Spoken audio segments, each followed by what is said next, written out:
आज हम पढ़ेंगे बहुपद। सभी बच्चों से रिक्वेस्ट है कि पेन और कॉपी अपने साथ लेकर बैठे, ताकि जो मैं भी बोलती रहूं और आप साथ साथ लिखते रहें। बहुपद जो है वो आपका बीजगणित के अंदर आता है और यही सबसे ज़्यादा मार्क्स का आएगा पेपर में, तो इसको ध्यान से समझें। बहुपद कुछ एक्सप्रेशन है, जैसे हमने पिछली क्लास में भी पढ़े होंगे कुछ फॉर्मूले, x प्लस वाई का whole square, x minus y का whole square, x square minus y square. तो ऐसे कुछ फॉर्मूले हैं जो हमने 8th क्लास में पढ़े हैं। तो बहुपद को पढ़ने से पहले आपको चर और अचर, चर को क्या कहते हैं हम, वेरिएबल, और अचर को कहते हैं कांस्टेंट। इन दोनों के बारे में पता होना चाहिए। जैसे चर को हम किससे रिप्रेजेंट करते हैं, कोई भी x, y, z, w या फिर कुछ भी जिसको क्वेश्चन में बोल दे कि ये हमारा चर है। चर वेरी, कोई x की ऐसी वैल्यू जो वेरी करे, जो कांस्टेंट ना हो, और अचर जो कांस्टेंट हो, जैसे a, b, c, इसको इससे डिनोट करते हैं। अभी चर और अचर को, जैसे अगर मैं एक वर्ग लूँ, ये अलग अलग लेती हूँ, ये और ये, इसकी साइड ले ली मैंने 2, इसकी 3 और इसकी 4। अब सबको पता है कि वर्ग का परिमाप क्या होता है, 4 गुना भुजा, 4 गुना भुजा। तो इस परिमाप में भुजा जो है वो हर बार बदल रही है, इसमें 2 है, इसमें 3 और इसमें 4 है। तो जो भुजा है हमारी, तो यहाँ पे ये क्या है, चर है, ये बदल रही है, इसकी हम वैल्यू देंगे, हर बार एक अलग आ रही है। यहाँ पे 2 है, इस वाले वर्ग में 3 है और यहाँ पर 4 है, और 4 है जो ये एक कांस्टेंट की तरह है। आप कोई भी वर्ग ले लो, परिमाप में उसका ये 4 हमेशा ही रहेगा, क्योंकि इसकी क्या है, 4 भुजा है।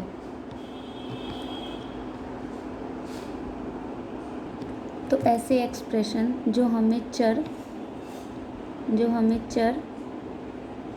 गुना अचर करके मिलते हैं, उसको हम कहते हैं बीजीय व्यंजक।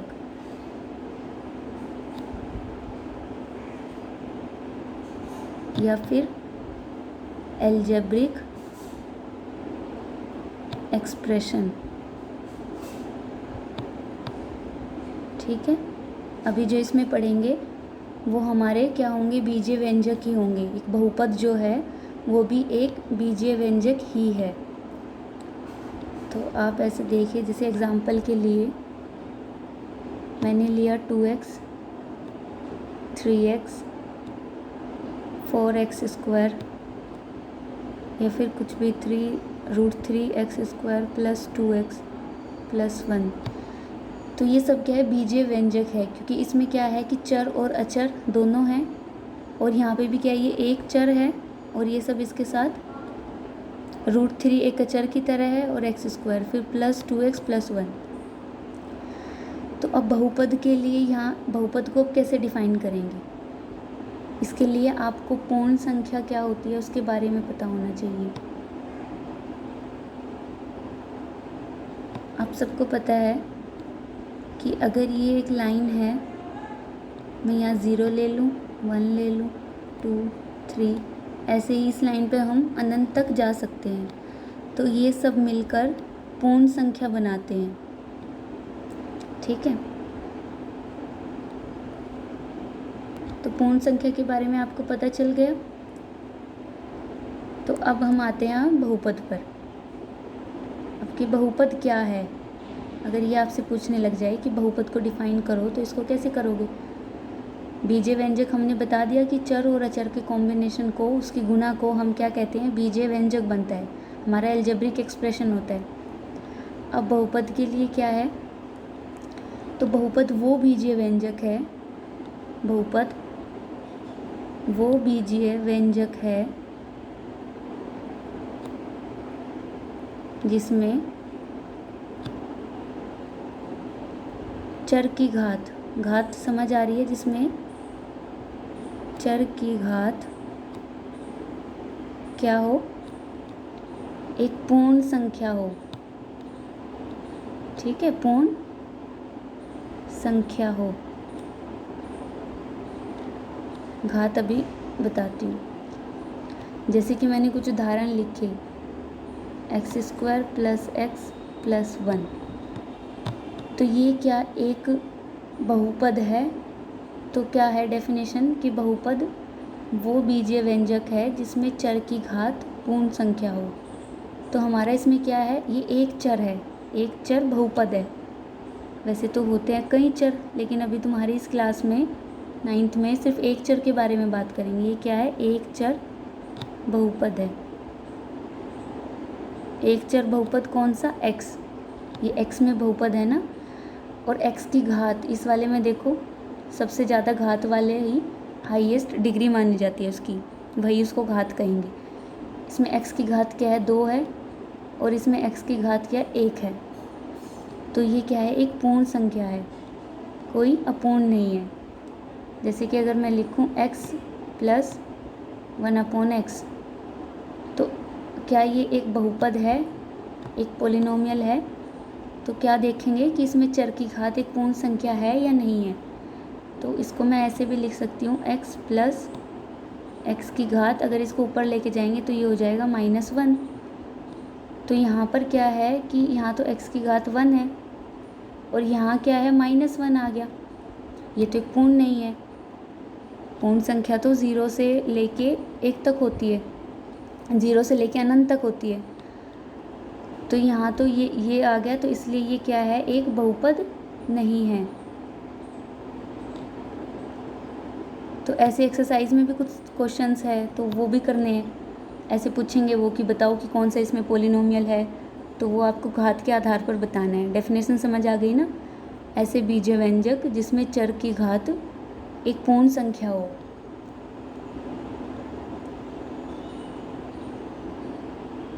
तो अभी इसको, अब जैसे मैंने ये बहुपद लिखे 3 तरह की, एक है 2x, एक है 3x² + 1, एक है 6x³ + 2x + 3। तो अगर हम इसको अलग अलग एक घात के आधार पर हमने विभाजित कर रखा है इसको, और एक पदों के आधार पर।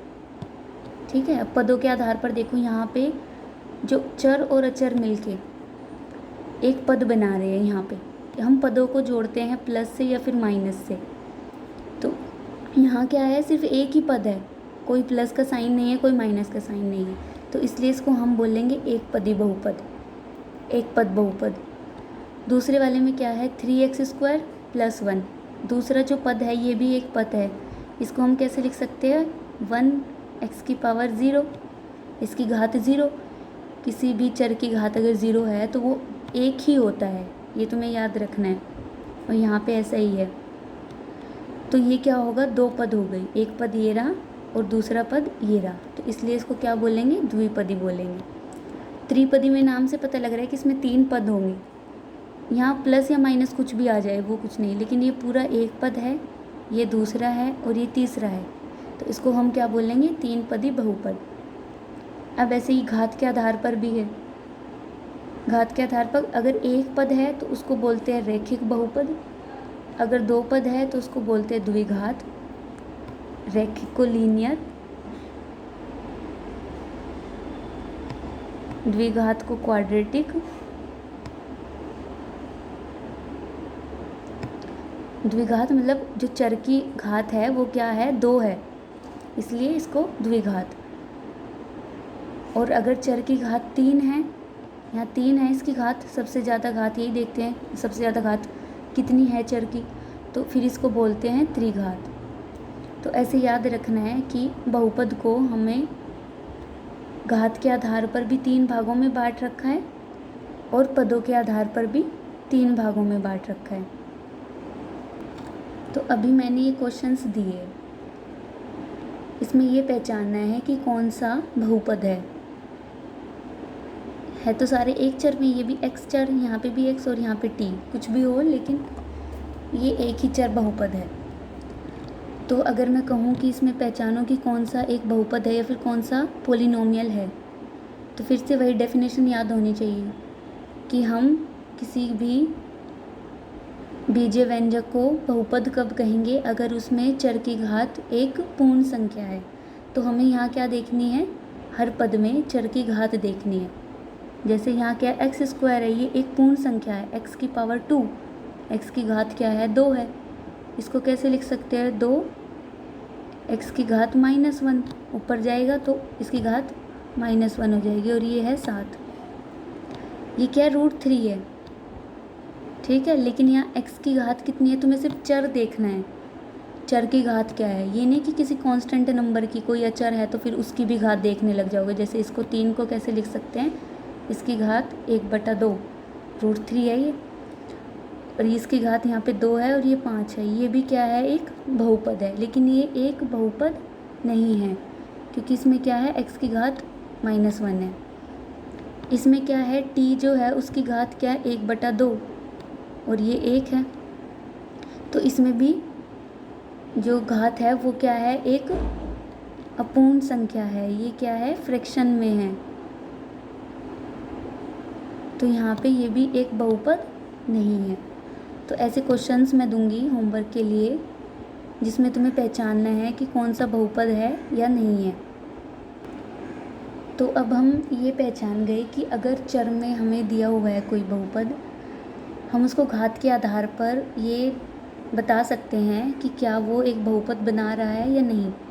लेकिन अगर अचर संख्या है, अचर जैसे मैंने 2 लिया, 3 लिया, 5 लिया, कुछ भी, ये सब क्या अचर संख्याएं हैं। तो मुझे ये बताओ कि क्या ये बहुपद है, क्योंकि वहाँ तो क्या था, उसमें हमें चर दिख रहा था, x में हो, t में हो, y में हो, लेकिन यहाँ तो कोई चर है ही नहीं। तो बहुपद है ये या नहीं। अब देखो 2 को हम कैसे लिख सकते, 2 है, इसकी गुणा में x, इसकी घात 0। क्या बताया था, अगर कोई भी चर है, चाहे वो x हो या t हो, y हो, w हो, अगर मैं उसकी घात 0 लेती हूँ, किसी भी चर की घात अगर 0 है तो ये सब क्या है, 1 है, ठीक है। तो ये 1 तो है ही, इसके साथ ही, इसके साथ भी एक गुणा में, इसके साथ भी एक गुणा में और इसके साथ भी। तो ये 1 आएगा कैसे, अगर हम x की घात क्या कर दे, 0 कर दे। तो ये भी क्या है, एक बहुपद है, और इसको हम क्या कहेंगे, इसको हम कहेंगे अचर बहुपद। अभी क्या था, चर बहुपद, एक चर बहुपद पढ़ा। लेकिन अगर 1 2 3 4 5 6 या कोई भी नंबर -1 -2 आ जाए तो उसको ऐसा नहीं है कि उसको हम बोल देंगे कि ये तो बहुपद है ही नहीं। तो इसमें हम ऐसे निकाल सकते हैं, इसको हम क्या कहेंगे, अचर बहुपद कहेंगे, या फिर इसको हम कांस्टेंट पोलिनोमियल भी कहते हैं, ठीक है। अब 0 के बारे में सोचो, 0 लिख दूँ मैं, उसमें तो कुछ है ही नहीं 0 ना, इसमें x ऐसे लिख सकते हैं हम, इसकी पावर 0। तो ये क्या बहुपद है, ये भी है या नहीं है। तो ये भी एक बहुपद है, लेकिन ये कौन सा बहुपद है, शून्य बहुपद, ठीक है। तो आपने कितनी तरह के बहुपद पढ़ लिए, चर बहुपद, अचर बहुपद और एक शून्य बहुपद। चर में हमें x की घात मिलेगा, कुछ भी मिलेगी, चाहे 1 मिले या x की घात 2 मिले या फिर 3 मिले। अगर 1 है तो उसको रैखिक कहेंगे, अगर 2 है तो उसको द्विघात कहेंगे, 3 है तो उसको त्रिघात कहेंगे, घात के आधार पर। अचर में क्या है कि कोई भी कांस्टेंट नंबर होगा, जैसे 6 है, -1 है, -2 है, 5 है, तो ये सब क्या अचर बहुपद है। शून्य में क्या होगा, सिर्फ 0 होगी, इसमें आप x की पावर 0 भी लिख लो फिर भी 0 हो रही है ये, इसमें तो क्या था, 0 तो नहीं बन रहा था ना। तो ये अचर बहुपद कांस्टेंट पोलिनोमियल, और शून्य में ये 0 पोलिनोमियल। अब अगर मैं आपको ऐसे ही कोई भी रैंडमली पोलिनोमियल दूँ, कोई भी बहुपद दूँ, जैसे एग्ज़ाम्पल के लिए 4 minus y square minus 3y³ plus 8 y की पावर 8 y की घात 8। तो इसमें अगर मैं कहूँ कि मुझे इसकी घात बताओ, इस बहुपद की घात क्या है और इसमें कितने पद है, तो ये हम आसानी से बता देंगे। घात जानने के लिए हमें क्या देखना पड़ेगा कि चर में सबसे बड़ी क्या घात है। घात 2 भी है, 3 भी है और 8 भी है, लेकिन एक ही चर बहुपद है ना, और उसी बहुपद में उस चर में ये देखो कि किसकी घात सबसे ज़्यादा है। तो इसमें इस वाले में y की घात कितनी है, 8 है। तो यहाँ पे घात कितनी हो गई इसकी, इस बहुपद की 8। और फिर अगर मुझे ये पूछना हो कि इसमें पद कितने हैं, तो पद बताए ना कि हम बहुपद में पदों को प्लस साइन के साथ या फिर माइनस साइन के साथ जोड़ते हैं। तो यहाँ गिन लो, 1 पद, 2 पद, 3 पद और 4 पद। इसमें कितने पद है टोटल, 4 पद है। अब मैं आपको कुछ क्वेश्चंस दूंगी जिनका आंसर आप कमेंट बॉक्स में करना नीचे।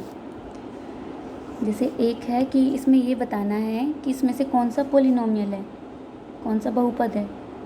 x की घात 10, y की घात 3 और t की घात 12। तो इसमें आपको आंसर करना है कि क्या ये पोलिनोमियल है, क्या ये बहुपद है या नहीं है।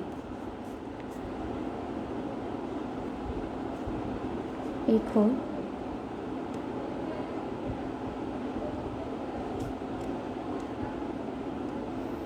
5 t की घात -5, 7 y की घात 2, 10 z की घात 3। तो एक ये वाला क्वेश्चन है आपके लिए और एक ये वाला है। तो इसमें क्या बताना है कि इसमें से कौन सा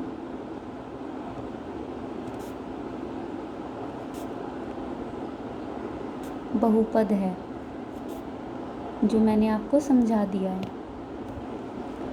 ऐसे ही अगर मैं डिग्री के लिए पूछूं कि घात क्या है, ये भी आसानी से बता दोगे। उसके लिए अगर मैं आपको और 2 क्वेश्चन दूं,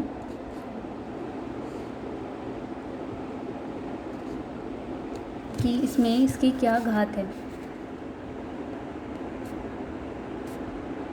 5t - √7, एक तो ये वाला और एक है आपके लिए 4 - y की घात 2। तो ये 4 क्वेश्चंस है, छोटे छोटे आसान हैं, जिनका आंसर आपको कमेंट बॉक्स में करना है और अच्छे से नोट्स बनाने हैं, प्रिपेयर करने हैं और बुक्स भी पढ़नी है। बुक है ना सबके पास, वो बुक पढ़ो और जितना पढ़ाया है उसकी अगली एक्सरसाइज करो। इसी पे बेस है, बस ये बताना है कि कौन सा इसमें बहुपद है और इसकी क्या घात है। ओके।